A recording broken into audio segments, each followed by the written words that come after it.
Accounts of witchcraft persecution in Bromberg 1628 and Wurzburg 1629. A. Minutes from the trial of Johannes Hunius, Bromberg 1628. In 1628 there was tried for witchcraft at the episcopal city of Bamberg in Germany.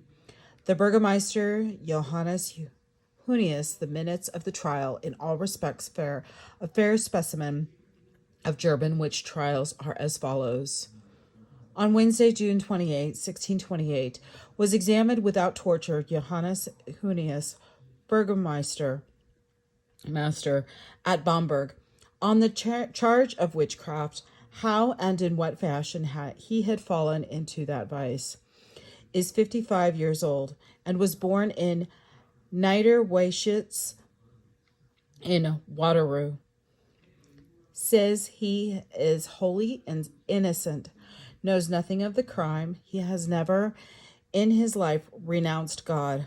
Says that he is wronged before God and the world, would like to hear of a single human being who has seen him at such gatherings as the witch Sabbaths. Confrontation of Dr. George Adam Hahn tells him to his face he will stake his life on it that he saw him, Hunius, a year and a half ago at a witch gathering in the electrical council room where they ate and drank. Accused denies them. Same holy. Confronted with Hopkins else, tells him likewise that he was on Hop's Moor at a witch dance, but first the holy wafer was desecrated. Hunius denies. Hereupon he was told that his accomplices had confessed against him and was given time for thought. On Friday, June 30th, 1628, the aforesaid Hunius was again without torture exhorted to confess, but again confessed nothing. Since he would confess nothing, he was put to the torture, and first the thumbscrews were applied. Says he has never denied God, his Savior, nor suffered himself to be otherwise baptized. Will again stake his life on it. Feels no pains in the thumbscrews. Leg screws will confess absolutely nothing and knows nothing about it. He has never renounced God, will never do such a thing, has never been guilty of this vice, feels likewise no pain, is stripped and examined on his right side, is found a bluish mark like a clover leaf is thrice pricked therein, but feels no pain, and no blood flows out. Strappato, he has never renounced God. God will not forsake him. If he were such a wretched, he would not let himself be so tortured. God must show some token of his innocence. He knows nothing about witchcraft. On July 5th, the above-named Junius is without torture, but with urgent persuasions exhorted to confess, and at last begins and confesses. When in the year 1624 his lawsuit at Rothwell cost him 600 florins, he had gone out in the month of August and into his orchard at Friedrichsbrunnen, and as he sat there in thought, there had come to him a woman like grassmaid, who had asked him why he sat there so sorrowful.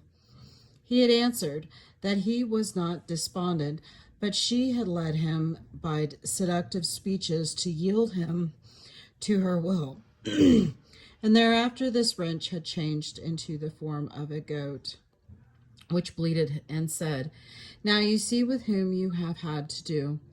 You must be mine, or I will forthwith break your neck." Unquote. Thereupon he had been frightened and trembled all over for fear. Then the transformed spirit had seized him by the throat and demanded that he should renounce God Almighty, whereupon Hannah said, "God forbid," and thereupon the spirit vanquished through the power of these words.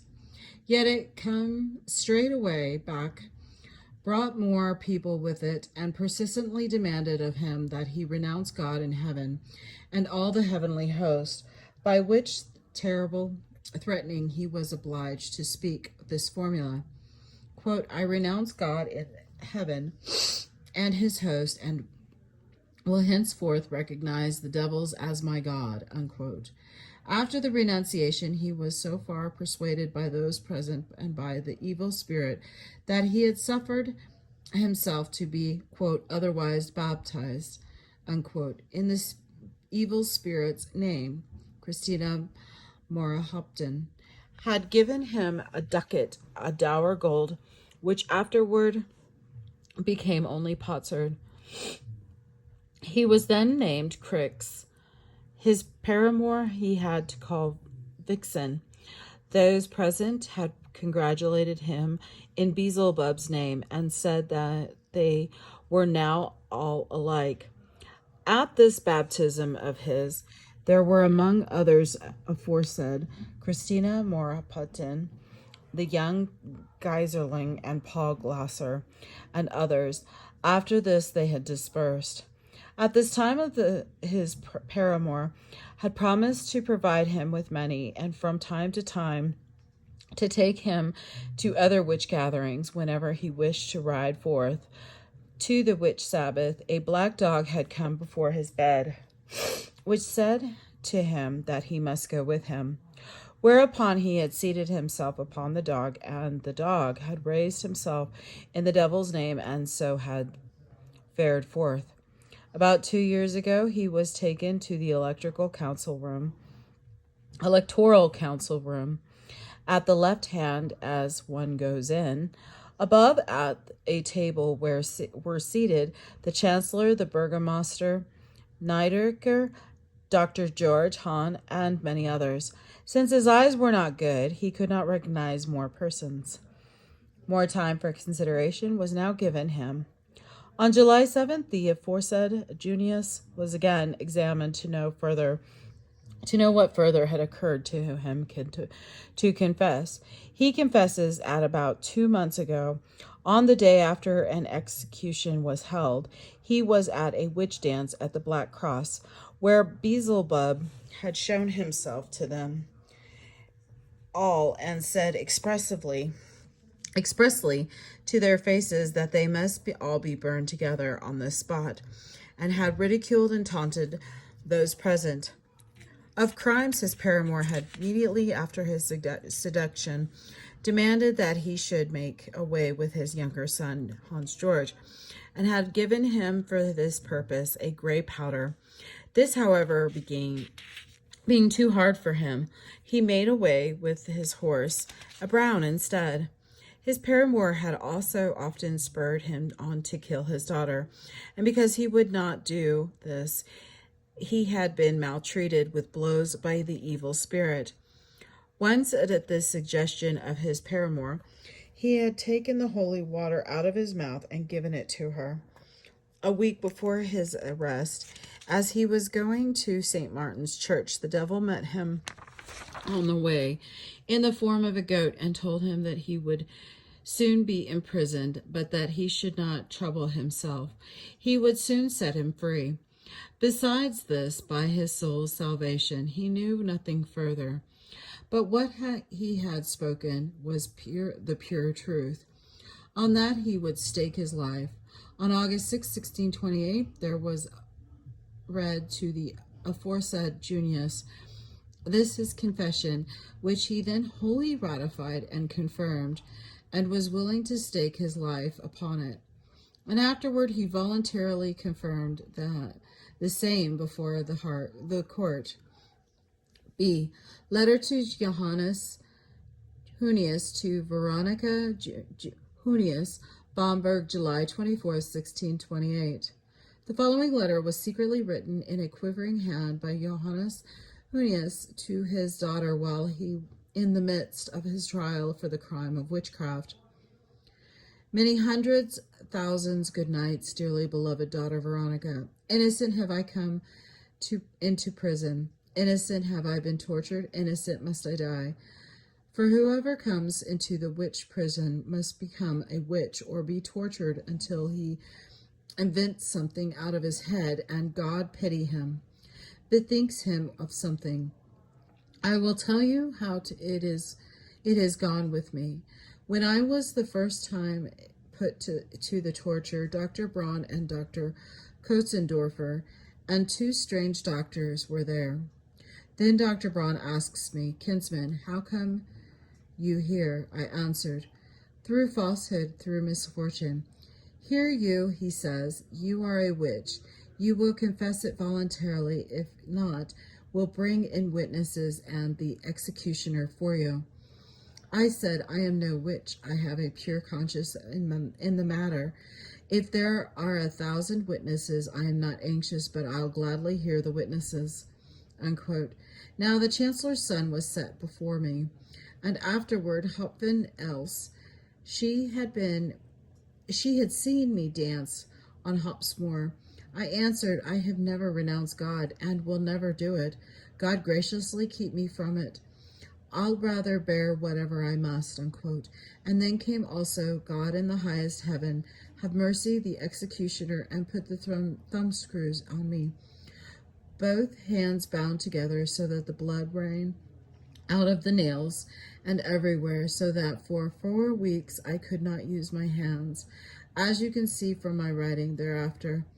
They first stripped me, bound my hands behind me, and drew me up in the torture. Then I thought heaven and earth were at an end. 8 times did they draw me up and let me fall again, so that I suffered terrible agony.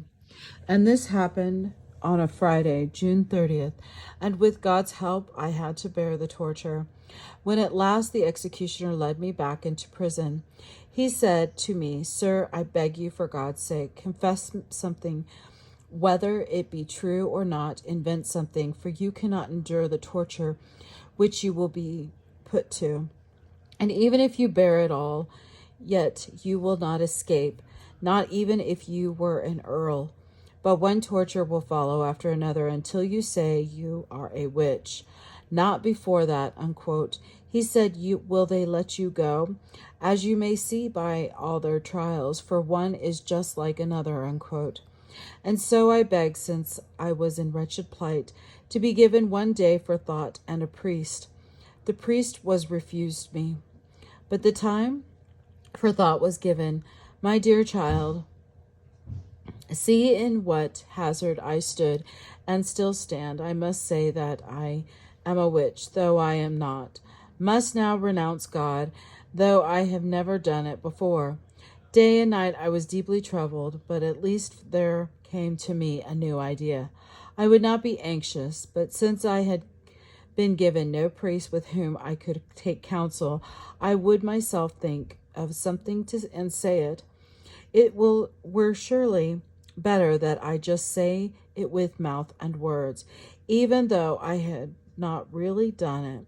And afterwards I would confess it to the priest, and let those answer for it who compel me to do it. And so I made my confession as follows, but it was all a lie. Now follows, dear, what I confessed in order to escape the great anguish and bitter torture, which it was impossible for me longer to bear. Then I had to tell people I had seen at the witch Sabbath. I said that I had not recognized them. "You old rascal, I must set the executioner at you. Say, was not the chancellor there?" Unquote. So I said, "Yes, who besides?" Unquote.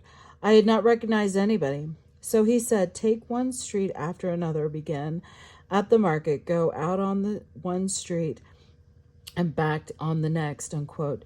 I had to name several persons there. Then came the long street. I knew nobody. Had to come to name 8 persons there. Then Zinkenwert, 1 person more. Then over the bridge to Georgether. On both sides knew nobody again. Did I know nobody in the castle? Whoever it might be, I should speak without fear. And thus continuously They asked me on all streets, though I could not and would not say more. So they gave me the executioner, told him to strip me, shave me all over, and put me to the torture. The rascal knows one on the marketplace is with him daily, and yet won't name him." Unquote. By that they meant Dietmar, so I had to name him too. Then I had to tell what crimes I had committed. I said nothing. "Draw the rascal up," unquote. So I said that I was to kill my children, but I had killed a horse instead. It did not help. I had also taken a sacred wafer and had desecrated it. When I had said this, they left me in peace. Now, dear child, here you have all my confession, for which I must die, and there are sheer lies and made up things. So help me God. For all this I was forced to say, through fear of the torture which was threatened beyond what I had already endured. For they never leave off with the torture till one confesses something.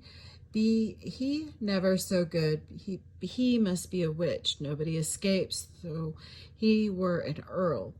Dear child, keep this letter secret, so that people do not find it, else I shall be tortured most piteously, and the jailers will be beheaded. So strictly is it forbidden. Dear child, pay this man $1. I have taken several days to write this. My hands are both lame. I am in sad plight. Good night for your father, Johannes Hunius. Will never see you more. July 24th, 1628. Written in the margin. Dear child, 6 have confessed against me at once: the Chancellor, his son, Neudecker, Zanier, Hofmeisters, Ursel, and Hopfen-Els, all false, though through compulsion, as they have all told me, and begged my forgiveness in God's name. Before they were executed, they knew nothing but good of me.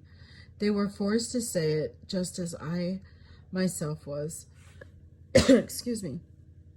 Letter from the Chancellor of Prince Bishop Philip Adolf von Ehrenberg to a German friend, Wurzburg, August 1629. As to the affair of the witches, which your grace thinks brought to an end before this, it has started up afresh, and no words can do justice. Ah, the woe and the misery of it! There are still 400 in the city, high and low, and of every rank and sex, nay, even clerics so strongly accused that they may be arrested at any hour. It is true that of the people of my gracious prince here, some out of all offices and faculties must be executed: clerics, electoral counselors, and doctors, city officials, court assessors, several of whom your grace knows. There are law students to be arrested. The Prince Bishop has over 40 students who are soon to be pastors. Among them, 13 or 14 are said to be witches. A few days ago, a dean was arrested. 2 others who were summoned have fled. The notary of our church consistory, a very learned man, was yesterday arrested and put to the torture. In a word, a third part of the city is surely involved. The richest, most attractive, most prominent of the clergy already executed. A week ago, a maiden of 19 was executed, of whom it is everywhere said that she was the fairest in the whole city, and was held by everybody a girl of singular modesty and purity. She will be followed by 7 or 8 others of the best and most attractive persons, and thus many are put to death for renouncing God and being at the witch dances, against whom nobody has ever spoken a word. To conclude, this wretched matter, there are children of 3 and 4 years, to the number of 300, who are said to have had intercourse with the devil. I have seen put to death children of 7, promising students of 10, 12, 14, and 15, of the nobles, but I cannot, and I must not write of this misery. There are persons of yet higher rank, whom you know, and would marvel to hear of, nay, would scarcely believe it. Let justice be done. P.S. There are many wonderful and terrible things happening. It is beyond doubt that at a place called Bromberg, the devil in person with 8,000 of his followers held an assembly and celebrated mass before them all, administering to his audience, that is, the witches, turnip rinds and parings in place of the Holy Eucharist. There took place not only foul but most horrible and hideous blasphemies, whereof I shudder to write. It is true that they all vowed not to be enrolled in the book of life, but all agreed to be inscribed by a notary who is well known to me and my colleagues. We hope, too, that the book in which they are enrolled will yet be found, and there is no little search being made for it. Source: George L. Burr, ed. The Witch Prosecutions in Translations and Reprints from the Original Sources of the European History, Volume 3. Philadelphia, Pennsylvania, University of Pennsylvania History Department, 1898 through 1912, pages 23 through 29. And this is the end of this primary source. Thank you.